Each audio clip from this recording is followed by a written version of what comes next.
Bismillahirrahmanirrahim. Assalamualaikum warahmatullahi wabarakatuh. Alhamdulillahirrahmanirrahim. Pada kesempatan kali ini saya diberikan amanah untuk menjelaskan perihal pengaruh pendidikan entrepreneurship terhadap eksistensi mahasiswa di era revolusi industri 4.0. Kesempatan ini saya dapatkan salah satunya juga untuk memenuhi salah satu tugas dari mata kuliah pendidikan bahasa Indonesia yang diampu oleh Ibu Nuri Novianti Afidah. Baik, sebelum masuk ke pembahasan, izinkan saya untuk memperkenalkan diri terlebih dahulu. Perkenalkan, nama saya Devi Aulia Octaviani dengan NIM 2000422. Saya dari Fakultas Ilmu Pendidikan, Program Studi Pendidikan Guru Sekolah Dasar. Seperti yang sudah saya sebutkan tadi, bahwa pada hari ini saya akan membahas mengenai pengaruh pendidikan entrepreneurship terhadap eksistensi mahasiswa di era revolusi industri 4.0. Adapun metode yang saya gunakan pada pembahasan kali ini yaitu dengan metode bedah pustaka, di mana metode ini saya lakukan dengan mencari teori-teori yang mendukung pembahasan kali ini. Seperti yang kita ketahui, pada saat ini Indonesia masih mengalami permasalahan mengenai kemiskinan dan juga pengangguran. Kemiskinan dan pengangguran disebabkan oleh pertumbuhan penduduk yang semakin pesat dan kurangnya sumber daya manusia yang dapat memanfaatkan peluang. Berdasarkan data BPS, tingkat pengangguran terbuka atau TPT di bulan Agustus 2020 meningkat sebesar 1,84% dibandingkan bulan Agustus tahun 2019. Data tersebut sudah sangat menunjukkan bahwa angka pengangguran setiap tahunnya meningkat. Berdasarkan faktor-faktor yang sudah disebutkan tadi, ada juga beberapa penyebab yang menjadikan angka pengangguran semakin meningkat setiap tahunnya, yaitu diantaranya banyaknya pengangguran terdidik yang berstatus sarjana. Tidak hanya itu, banyak sekali kaum pemuda yang masih menanamkan sikap konsumerisme di kehidupan sehari-hari, di mana hal tersebut bisa menjadi kebiasaan yang buruk. Salah satu upaya yang dilakukan oleh pemerintah yaitu dengan mengadakan mata pelajaran atau mata kuliah yang berbasis entrepreneurship, di mana nantinya mahasiswa atau siswa belajar mengenai hal-hal atau materi-materi yang berkaitan dengan entrepreneurship. Adapun bentuk pengajaran dari pendidikan entrepreneurship ini menekankan pada landasan teoritis berwirausaha. Namun di samping itu, mahasiswa juga dilatih untuk menanamkan mindset atau pola pikir seorang entrepreneur. Bahwasanya tidak selalu untuk menanamkan pola pikir untuk mencari pekerjaan, tetapi menanamkan pola pikir bagaimana ketika kita sudah menjadi seorang sarjana, kita menciptakan lapangan pekerjaan agar dapat membantu orang yang membutuhkan pekerjaan tersebut.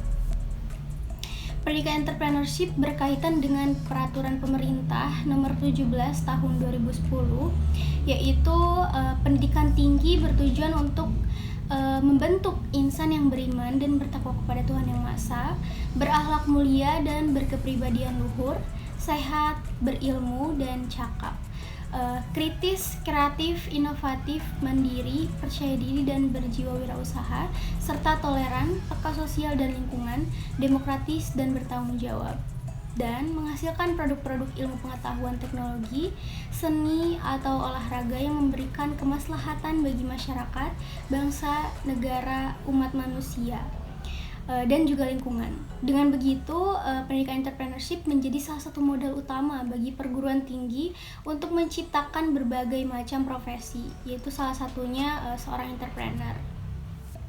Entrepreneurship atau yang biasa disebut juga dengan kewirausahaan didefinisikan oleh Inpres nomor 4 tahun 1945 sebagai semangat, perilaku, dan kemampuan seseorang dalam menangani usaha dan atau kegiatan yang mengarah pada upaya mencari, menciptakan, menerapkan cara kerja, teknologi dan produk baru dengan meningkatkan efisiensi dalam rangka pelayanan yang lebih baik dan atau memperoleh keuntungan yang lebih besar.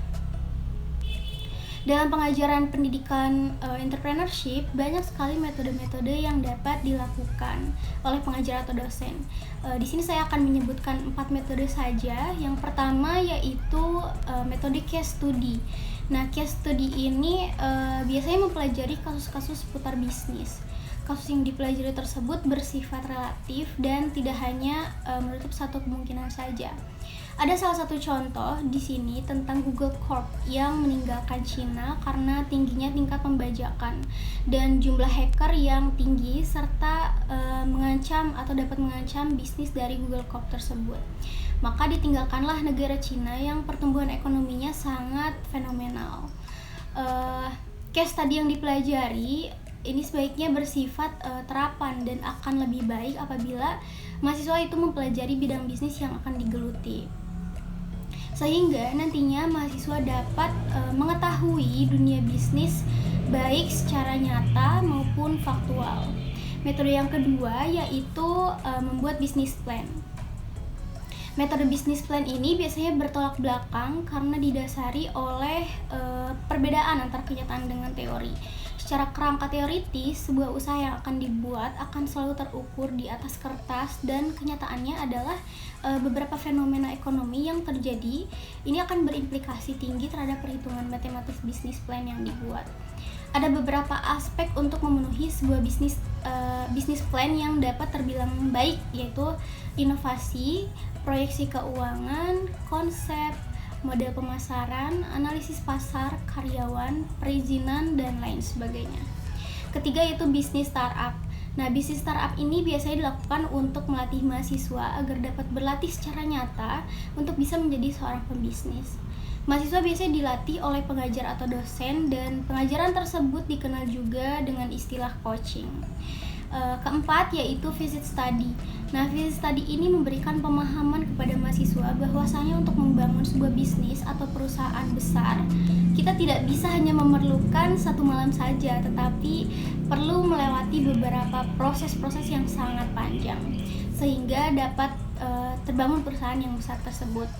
Dalam visit study ini biasanya dosen memberikan tugas analisis kepada mahasiswa, yaitu untuk menganalisis tentang konsep atau proyeksi perkembangan seperti apa dan bagaimana letak inovasi dan juga sebagainya, sehingga nantinya mahasiswa dapat mengetahui secara nyata berbagai aktivitas bisnis yang dilakukan pada saat melakukan kegiatan visit study tersebut.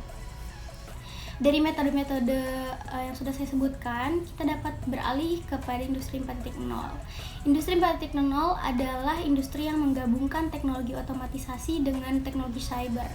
Pada era industri 4.0 ini, banyak industri-industri yang mulai menyentuh dunia virtual, yaitu berbentuk konektivitas manusia, mesin, dan juga data, atau kita lebih mengenal dengan istilah IoT atau Internet of Things. Adapun pendidikan yang berdampingan dengan era ini disebut juga dengan pendidikan 4.0. Pendidikan 4.0 merupakan istilah yang digunakan untuk menggambarkan berbagai cara untuk mengintegrasikan teknologi cyber baik secara fisik maupun tidak ke dalam pembelajaran. Pendidikan 4.0 ini merupakan fenomena yang timbul sebagai respon terhadap kebutuhan revolusi industri 4.0, di mana manusia dan mesin diselaraskan untuk memperoleh solusi, memecahkan berbagai permasalahan yang dihadapi serta menemukan berbagai kemungkinan inovasi baru yang dapat dimanfaatkan bagi perbaikan kehidupan manusia modern. Seperti contohnya pada saat ini ya, kita melaksanakan pembelajaran secara daring karena situasi pandemi, sehingga kita tidak bisa melaksanakan pembelajaran secara tatap muka. Kita dapat merasakan banyak sekali manfaat dalam situasi ini, yaitu kita dapat melakukan berbagai hal dalam satu waktu, serta waktu yang kita gunakan itu sangat fleksibel karena tidak perlu meluangkan waktu untuk melaksanakan pembelajaran secara tatap muka di kelas. Nah, contoh tersebut merupakan adaptasi atau hasil dari industri 4.0 ini, di mana manusia, mesin, dan data diselaraskan demi memecahkan berbagai permasalahan yang sedang kita hadapi pada saat ini khususnya. Dewasa ini juga mahasiswa dihadapkan dengan tantangan-tantangan yang sangat kompleks. Salah satunya itu tantangan dari era revolusi industri 4.0 ini. Mahasiswa dituntut untuk menghasilkan ide yang inovatif dan dapat menciptakan suatu hal yang baru. Namun pada kenyataannya tantangan tersebut juga sudah banyak dimanfaatkan oleh mahasiswa Salah satunya yaitu bisnis-bisnis yang mereka bangun. Nah, mahasiswa mengembangkan potensinya di bidang bisnis.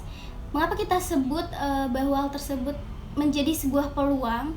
Karena hasil dari revolusi industri 4.0 ini menghasilkan sebuah jaringan yang dapat memudahkan kita untuk mengakses beberapa hal. Salah satunya mengakses platform-platform atau e-commerce yang sudah banyak sekali dan mudah sekali untuk kita gunakan di kehidupan sehari-hari. Hal ini juga berkaitan dengan hasil dari pendidikan kewirausahaan atau pendidikan entrepreneurship yang sudah saya jelaskan sebelumnya. Ketika mahasiswa sudah terjun atau sebelum terjun ke dalam dunia bisnis, mereka harus sudah punya pedoman dasar atau teori-teori yang dapat membantu mereka dalam mengembangkan bisnis tersebut. Juga ketika seorang mahasiswa sudah mulai terjun ke dunia bisnis, mereka harus mengaplikasikan teori-teori atau pemahaman-pemahaman yang sudah mereka dapatkan ketika belajar mengenai mata kuliah tentang pendidikan entrepreneurship. Sudah banyak juga ya kita temukan dan kita dapatkan banyak sekali inovasi-inovasi yang berasal dari mahasiswa. Salah satunya pemanfaatan internet tadi yang merupakan hasil dari perubahan era revolusi industri 4.0. Mahasiswa sudah bisa mengembangkan startup dan membawa banyak sekali perubahan dalam berbagai aspek kehidupan, salah satunya bidang bisnis. Pemanfaatan jejaring sosial sebagai tempat untuk mengembangkan usaha sudah banyak dilakukan oleh mahasiswa, bahkan banyak sekali kita temukan brand-brand lokal yang kualitasnya sudah sangat-sangat dapat bersaing di kancah internasional. Maka dari itu, untuk membantu dan mendukung karya-karya terbaik dan inovasi serta ide terbaik dari mahasiswa ini, kita sebagai generasi muda bangga terhadap barang-barang lokal atau brand lokal yang dimunculkan dari ide mahasiswa tersebut. Baik, karena beberapa hal yang penting sekali saya bahas pada video kali ini sudah tersampaikan, saya izin pamit undur diri dan sekali lagi saya ucapkan terima kasih banyak kepada Ibu Nurin Novianti Afida karena sudah memberikan kesempatan kepada saya untuk membahas tentang hal ini. Saya Devi Aulia Oktaviani pamit undur diri. Terima kasih. Wassalamualaikum warahmatullahi wabarakatuh.